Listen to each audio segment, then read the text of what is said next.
ये वो समय था जब राजा पांड्यन मदुरै शहर पर राज्य करता था।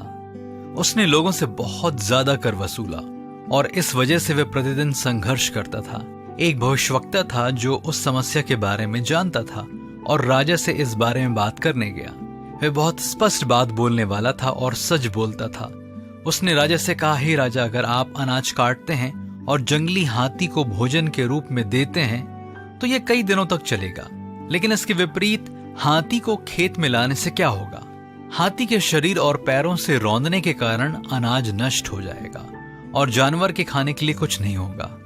कटे हुए अनाज की बोरियों की उम्मीद पलक झपकते ही नष्ट हो जाएगी। राजा ने पूछा, इसके माध्यम से तुम मुझसे क्या कहने की कोशिश कर रहे हो?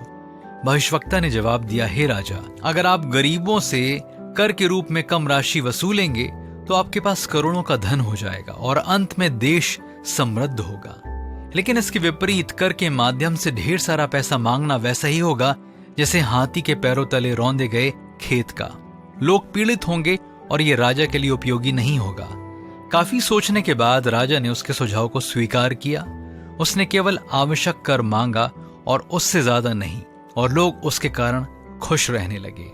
बाइबल में नीति वचन 15:27 में कहा गया है, लालची अपने घराने को दुख देता है परंतु घूस से घृणा करने वाला जीवित रहता है। इसलिए आइए हम लालच को छोड़कर संतुष्ट रहें।